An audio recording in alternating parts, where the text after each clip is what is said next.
अस्सलाम वालेकुम, मैं हूं आपकी host Bushra Akhtar K20 news से।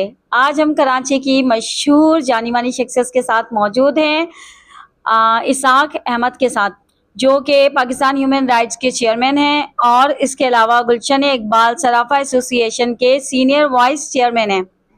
मैं शुक्रिया अदा करता हूँ आपके न्यूज़ चैनल का, आपकी इंतज़ामिया का, इसरार भाई का। मैं देखता रहता हूँ आपका चैनल हमेशा मज़लूम का आवाज़ उठाते हैं, कराची में जो मसाइल है उनके लिए आवाज़ कवरेज करते हैं।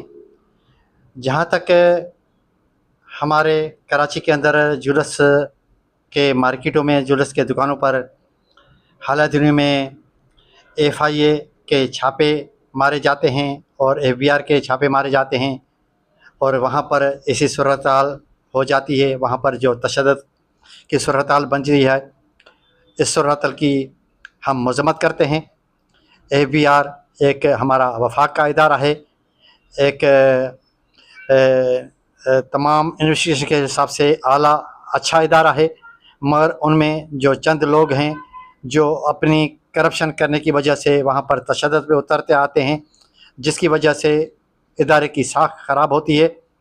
और ये जो वाक़या हुआ इस पे हम मज़म्मत करते हैं और इस तरह का नहीं होना चाहिए। और FBR में जो काम कर रही है, बला जवाज़ तंग करना, छापे लगवाना, ये हमारी मईशत पे और मुल्की टैक्स पे बुरा असर पड़ेगा।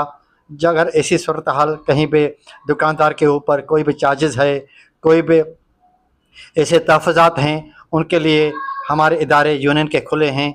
हम गुलशन सराफ़ा के सीनियर वाइस चेयरमैन है, हमारा इदारा सेक्रेटरी ऑफिस है यहाँ कराची गुलशन इकबाल में, और उसके अलावा हम सिंध ताज इत्तेहाद के भी नुमाइंदा हैं।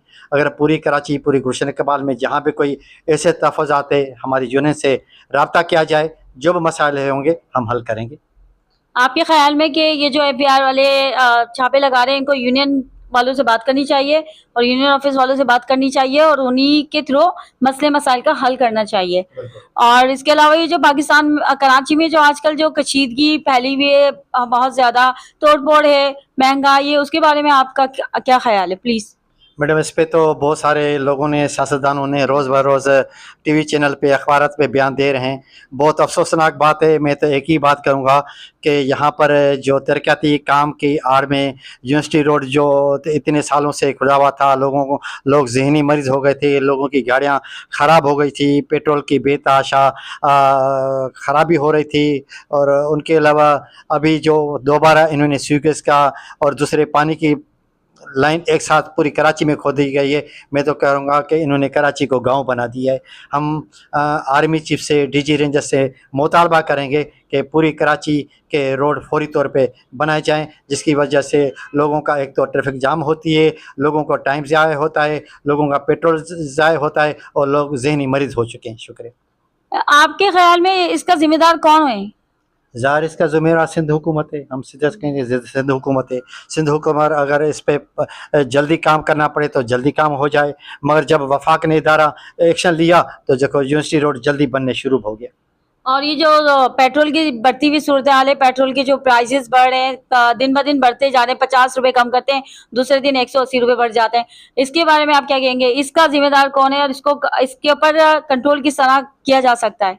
मैडम, इसका जिम्मेदार तो हुकूमत पाकिस्तान है, वफाकी हुकूमत है। बहुत अफसोस है, जहाँ पर जंग है वहाँ भी महंगाई नहीं है और हमारे पाकिस्तान में महंगाई की है।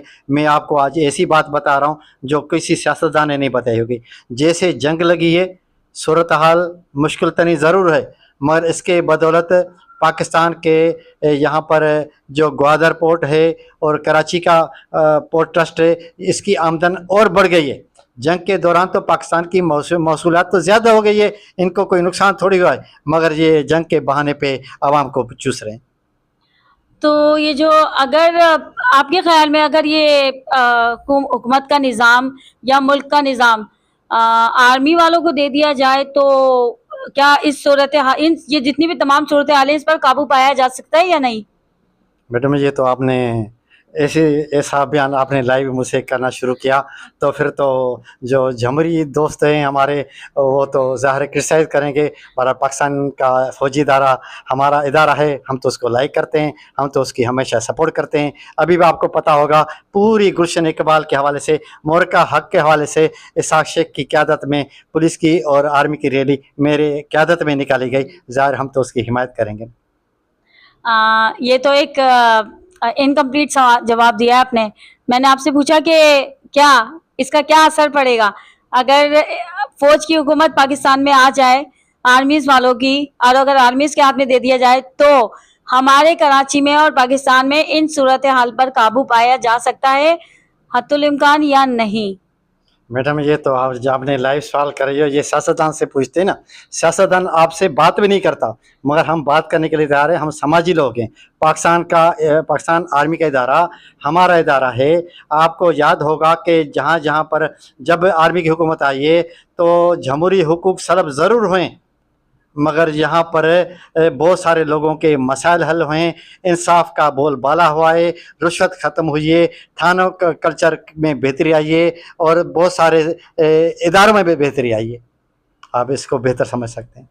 Thank you so much Isaq sahab. ये जी माशाल्लाह से किसी तारीफ के मोहताज नहीं है, लेकिन ये है कि जितने भी पाकिस्तान के मसाइल हैं, कराची के मसाइल हैं, उस पे आवाम को ही बोलना पड़ेगा, और आवाम ही उठेगी तो बेहतरी आएगी, अदरवाइज यहाँ पर बेहतरी नहीं आ सकती। सिंध हुकूमत कुछ नहीं करेगी, जो भी हुकूमत आएगी वो कुछ नहीं करेगी, क्योंकि हुकूमतें सिर्फ अपना पेट भरती हैं और अपने फ़ायदे के लिए काम करती हैं। बाकी आवाम जो है जिस तरह से पिस रही थी उसी तरह पिस रही है, और मज़ीद सूरत हाल ख़राब होती जा रही है पाकिस्तान की, कराची की, और इस पे बोलने की ज़रूरत आवाम को है। आवाम उठेगी तो तब्दीली आएगी, वरना नहीं। पाकिस्तान जिंदाबाद।